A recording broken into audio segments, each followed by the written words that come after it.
Hello friends, before coming to the conditional probability, let me discuss what are dependent and independent events.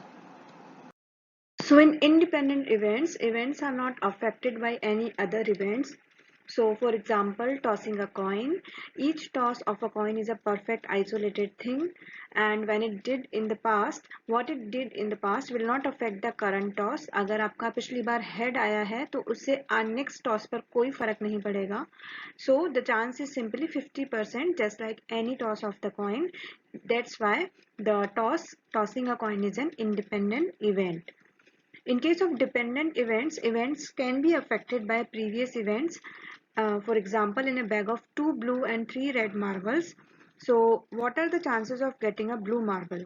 तो chances कितने होंगे 2 out of 5 क्योंकि total कितने हैं 2 plus 3 5 और blue marbles हैं हमारे पास 2. But after taking 1 out of the 5 chances, अगर उस बैग में से हम कोई भी एक बॉल निकालते हैं तो क्या होगा? If we got a red marble, then the chance of a blue marble next क्या होंगे 2 in 4. ठीक है 2 out of 4 होंगे. और अगर हमारे पास ब्लू मार्बल होता है तो नेक्स्ट ब्लू मार्बल आने के हो जाएंगे 1 in 4. तो इस तरीके से जो भी आपका इवेंट है वो पहले हमारे पास ब्लू आया है या रेड आया है उस पर डिपेंड करेगा. So next is the conditional probability. It is the probability of one event occurring with some relationship to one or more other events. Like event A is that it is raining outside and it has 30% chances of raining today. Event B is that you will need to go outside, that has a probability of 50%. So conditional probability would look at these two events in relationship with one another, such as the probability that it is both raining and you will need to go outside. So here is the formula for conditional probability. Here PAB represents the probability of occurrence of A given B has occurred. अगर PBA होगा तो वहां पर we will see the probability of occurrence of B given A has occurred. जो A common B है इसे जो reverse U जो सिंबल है इसे कॉमन जनरली यूज बोलते हैं. So that is number of elements common to both A and B. So event A और event B में क्या common है वो होगा आपका PA common B and PB means probability of event B and PA अगर होगा तो probability of event A. जो ये बार है vertical बार वो जो शो करती है denotes a conditional probability. So you can also rewrite formula as PBA को हम PA and B A common B की जगह कई बार आप देखेंगे A and B भी लिखा होता है तो उसके लिए आपको कंफ्यूज नहीं होना है. दोनों का मतलब सेम ही है. Some other important probability formulas are here. So first one is event A और B जिसे हम A union B से भी डिनोट करते हैं. Union means addition. So ये होता है PA plus PB minus PA common B. Next है पी ए एंड बी जिसे हम पी ए कॉमन बी से भी रिप्रेजेंट करते हैं. कंफ्यूज नहीं होना है एंड कॉमन और एंड यूनियन तो वो होगा P A dot P B. तो यहाँ पे आपको कंफ्यूज नहीं होना है. नेक्स्ट है नॉट ए मीन्स जो है उसका रिवर्स जो नहीं है. तो probability of occurrence of an event is PA, then the probability of non occurrence of same event is PA bar. ये बार ना होके कई बार आपको एक डैश भी लगा हुआ हो सकता है यहाँ पर PA डैश तो वो भी नॉट ए ही होगा. नेक्स्ट है PA डॉट PA बार होता है आपका 0 जो बहुत सिंपल है इंपॉर्टेंट है बस याद रखना है. नेक्स्ट है PA कॉमन B बार. तो बार का मतलब होता है कि जो चीज है वो नहीं होगी. तो लाइक टोटल अगर 1 है तो 1 में से ये वाला पार्ट नहीं होगा तो 1 माइनस PA कॉमन B हो जाएगा आपका PA common B bar. Next two formulas हैं PA bar common B and PA common B bar. तो इन फॉर्मूलाज को याद रखने का तरीका है कि जिस पर बार नहीं है वो आएगा पहले एंड माइनस में हो जाएगा A common B. Like here similar इस फॉर्मूले में भी यही हो रहा है. नेक्स्ट आती है compound probability. So this is also known as joint probability and it is the probability of two events of occurring simultaneously. Like in this figure you can see जो इवेंट ए और बी का जो common part है जिसे हमें ए common B या A and B से भी रिप्रेजेंट करते हैं. ठीक है. So can be calculated for independent as well as dependent variables, and for independent variables the compound probability will be the multiplication of the individual probabilities of the events, like PA and B हो जाएगा आपका PA into PB। अभी यहाँ पर ये ध्यान रखना है कि कंफ्यूज नहीं होना है कंडीशनल प्रोबेबिलिटी से। तो वहां इस केस में PA वर्टिकल बार आती है और फॉर्मूले में आता है आपका compound probability right hand side में, तो ये आपको ध्यान रखना है। And for dependent variables, the concept of conditional probability specifically Bayes theorem is used. So next आता है Bayes theorem, जिसे हम theorem of conditional probability भी कह सकते हैं। So Bayes theorem is a way to figure out the conditional probability. And what is the conditional probability? It is the probability of an event happening given that it has some relationship to one or more other events, जो हमने previous slides में देखा। एक और example देख लेते हैं, like probability of getting a parking space is connected to time of day you park. Like आप किसी मॉल में भी जाते हैं तो आप देखते हैं कि पार्किंग स्पेस वीकेंड पे मिलना मुश्किल होता है। So it depends the time of day you park, where you park, and what conventions are going on at any time. So Bayes theorem gives us the actual probability of an event given information about the test, and ये जो theorem थी वो Thomas beige ने दी थी।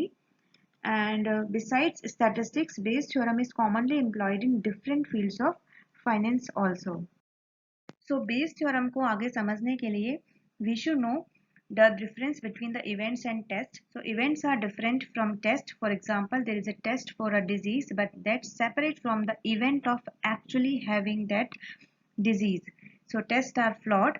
Just because you have a positive test report does not mean you actually have that disease. Many tests have a high false positive rate. So जो rare events होते हैं, they tend to have higher false positive rate compared to more common events. So not just medical test, जो आपका mails में spam filtering भी होता है, that also have high false positive rates. So Bayes theorem क्या करती है, takes the test result and calculates real probability that the test has identified the event. So one of the famous use for Bayes theorem is to check false positive and false negative reports. So Bayes theorem is expressed in that formula जो conditional probability वाला है, उसी के similar में P A bar B से denote किया हुआ है। तो यहाँ पर which tells how often A happens given that B happens. तो P A बार B जो हमने कंडीशनल प्रोबेबिलिटी के केस में भी समझा था। When we know how often B happens, that given that A happens, so written P B by A। तो यहाँ पर ये राइट हैंड साइड में ये है, तो हमें P A B find out करना है कब when we know B happens, जब given that A हो रहा है तो B होने की probability क्या है, and how likely A is on its own written PA and how likely B is on its own written PB। तो अगर यहाँ पर PBA आएगा तो ये PAB यहाँ चला जाएगा और PB की जगह आ जाएगा यहाँ पर PA। तो इस तरीके से वो रिवर्स हो जाएगा। आपको एक ही चीज याद रखनी है, कंफ्यूज नहीं होना है।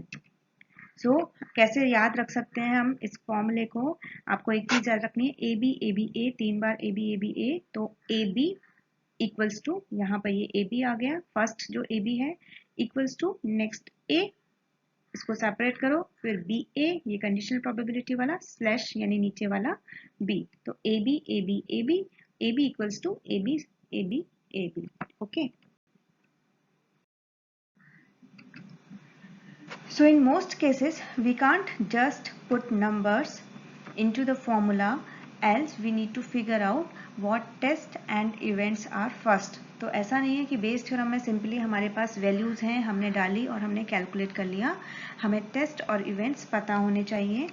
And for two events like A and B, Bayes theorem allows you to figure out PAB, conditional probability that event A happened given that test B was positive, and from BA means the probability that test B happened given that event A happened. So it can be little tricky as technically you are working backward, पिछला find out करके फिर हम आगे find out कर रहे हैं। So for example, finding a patient's probability of having liver disease if they are an alcoholic. So being an alcoholic is the test for liver disease. तो ये आप इस एग्जाम्पल से समझेंगे, आपको बेस थ्योरम पूरा समझ में आ जाएगा। So A could mean the event like the patient has liver disease, तो वो ए इवेंट हो गया। सो पास्ट डेटा से हमें पता चल रहा है, क्लिनिक में जो भी पास्ट डेटा है, कि 10% of patients entering into the clinic have liver disease. तो इट मीन्स कि जो पेशेंट्स हैं उनमें लीवर डिजीज है, वो पीए हो जाएगा आपका 0.10। नेक्स्ट है B could mean the litmus test that patient is an alcoholic. So 5% of the clinics patients are alcoholic, तो पीवी हो जाएगा आपका 0.05। Abhi, you might also know that among these patients diagnosed with liver disease, 7% are alcoholic. So this is your BA. ठीक है, the probability B means जो आपका जो test हुआ है alcoholic का, A means वो उन्हें liver disease है. So the probability that a patient is alcoholic given that they have liver disease is 7%. तो BA आ गया. So बेस थ्योरम आपकी ये AB आपका क्या हो जाएगा 0.07 जो आपका BA है, एंड 0.1 जो आपका PA है अपॉन PB यानी 0.05, तो 0.14 आया आपका बेस थ्योरम से. So in other words we can say if the patient is an alcoholic their chances of having liver disease is 14%. ठीक है, ये आप ध्यान से समझिए. जबकि जब हमने ए फाइंड आउट कर रहे थे हम कि पेशेंट हैज़ लीवर डिजीज, तो पास्ट डेटा से हमने देखा था कि 10% ऑफ पेशेंट जो कि क्लिनिक में आते हैं उन्हें लीवर डिजीज होती है. लेकिन जब हमने ये फाइंड आउट किया कि अगर पेशेंट एल्कोहलिक है तो 14% चांसेस आर देयर कि उसको लीवर डिजीज है, तो ये कहीं इससे ज़्यादा है. So this is a large increase from 10% suggested by the past data. So but it's still unlikely that any particular patient has liver disease. तो इस तरीके के प्रॉब्लम्स आपके बेस थ्योरम से सॉल्व होते हैं. एक और एग्जांपल देख लेते हैं. Let's say P fire means how often there is fire, smoke means how often we see smoke. तो जरूरी नहीं है कि हमेशा फायर हो तो हमें स्मोक दिखे ही. ठीक है, सो ये इस तरीके से पी फायर और पी स्मोक है. अभी P fire slash smoke means how often there is fire when we can see smoke. अगर स्मोक हो रहा है तो फायर है या नहीं. स्मोक स्लैश फायर ये अभी आपको समझ में आ गया होगा. ठीक है, मतलब नीचे वाला अगर है तो पहला वाला कितना हो रहा है, ये आप सिंपल लैंग्वेज में याद करेंगे, कभी कंफ्यूज नहीं होंगे. ओके, अभी so the formula tells us forwards means fire slash smoke when we know backwards, कि जब हमें पी स्मोक स्लैश फायर पता है तो we can find out P fire slash smoke. So example हम देख लेते हैं. That dangerous fires are rare like 1%. Smoke is fairly common 10% due to barbecues. 90% of dangerous fires make smoke. Discover the probability of dangerous fire when there is smoke. तो हमें probability find out करनी है कि वो dangerous fire है, जब smoke हमें दिख रहा है तो वो dangerous fire होने की probability कितनी है. तो हमें ये फाइंड आउट करना है कि जब स्मोक है तो फायर होने की प्रोबेबिलिटी कितनी है, कि डेंजरस फायर होने की प्रोबेबिलिटी कितनी है. तो ये फॉर्मूले से हमें सिंपल ए और बी से हम लिख सकते हैं पी ए यानी P fire, P B A यानी smoke by fire, and P B. तो ये तो हुआ हमारा formula. And P fire we know 0.1 और 1%, 0.01 और 1%, ये हमें दिया हुआ है 90%, एंड पी बी है हमारा 10%. तो आया कैलकुलेट करने के बाद 9%.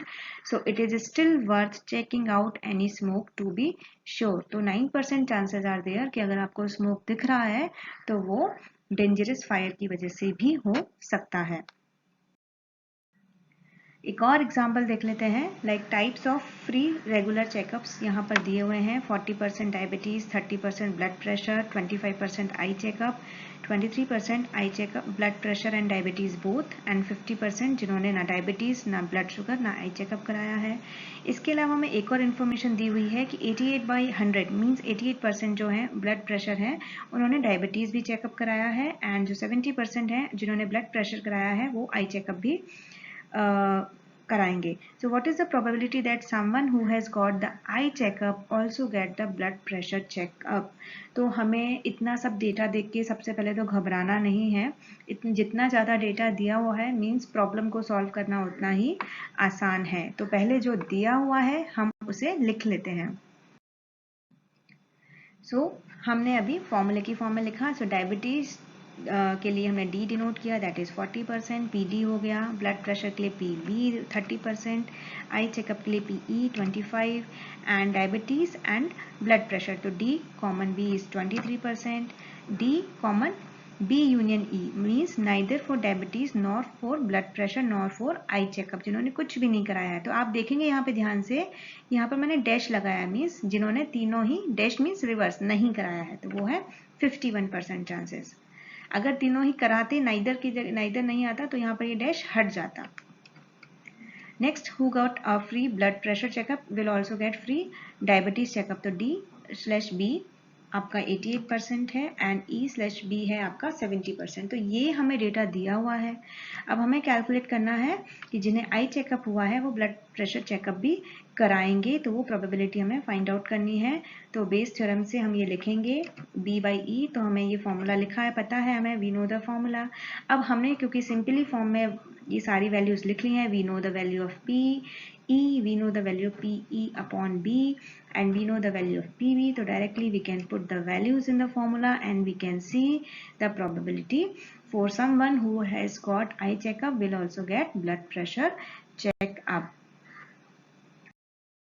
So this is all about Bayes theorem and conditional probability, and in next lecture we will discuss random variable and probability distribution. Thank you.